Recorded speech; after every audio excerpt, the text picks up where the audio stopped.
Hey guys, this is raw footage number 6.5. I gotta look at the videos. I'm not sure what I made. The courier watched over the Big Empty for years to come, caring for it and keeping its discoveries safe until they were needed to help others.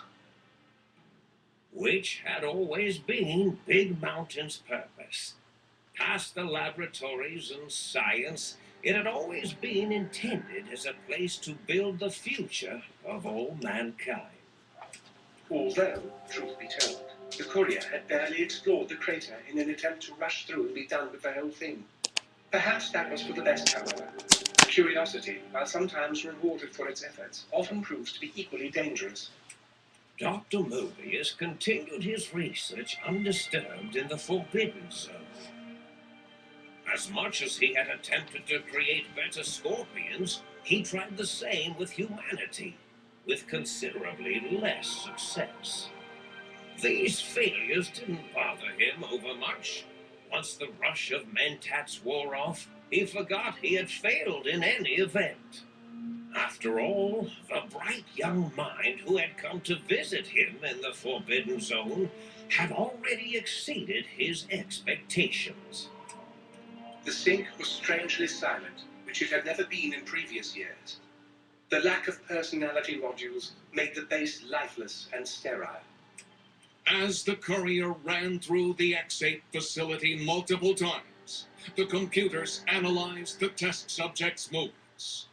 Rather than performing a superficial observation, they realized the subject barely knew what communism was, or even what a high school was.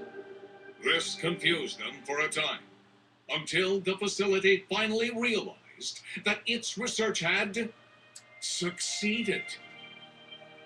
So it let its cyber dogs out into the wastes to help protect small communities from physical aggression rather than communist propaganda. The infiltration program in X-13 felt spent, having repeatedly upgraded the stealth suit until it could upgrade it no more. It felt warm, fulfilled, and a bit sluggish. It realized not long after the stealth suit had left it without so much as a note on the nightstand. So the infiltration program sent out robo-brains into the wastes, looking for its wayward technology. It eventually found Retcon HQ and set up a new research center, testing and murdering fiends who kept breaking into the facility. The courier left the brain at the Big Empty.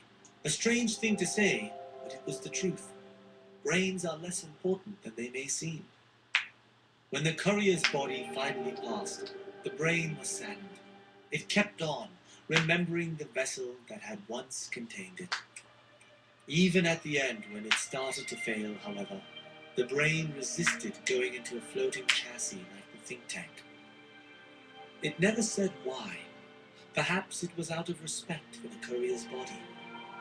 All things must come to an end, and to hang on to the past is something that's not to be undertaken lightly.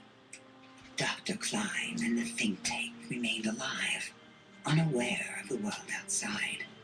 They looped through their daily routine, none the wiser about the world beyond, although perhaps wiser was the wrong word. The world outside belonged to the courier, and if anyone would shape it, well, the courier had already called dibs. There is an expression in the wasteland, old world blues. It refers to those so obsessed with the past they can't see the present, much less the future, or what it is.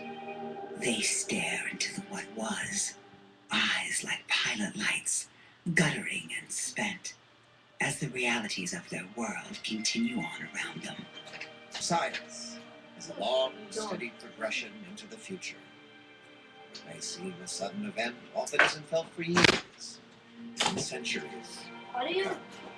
In the times following the Second Battle of Hoover Dam, however, old world blues took on a new meaning. Where once it was viewed as a form of sadness, nostalgia, It became an expression describing the potential for the future. It can be easy to see science as evil, technology unchecked as the source of all ills, all misfortunes. With the courier at the helm, science became a beacon for the future. There was old world blues and new world hope, and hope ruled the day at Big Mountain. We could say more, but the stories in the Big Empty speak for themselves. Now armed with the transportal ponder, the courier could return to the den at any time and crack open the secrets of the Big Empty one by one. The sink sat vigilant, waiting for its master to return, shoes covered in Mojave dust. Only one road yet remained, and it was one the courier had to walk alone.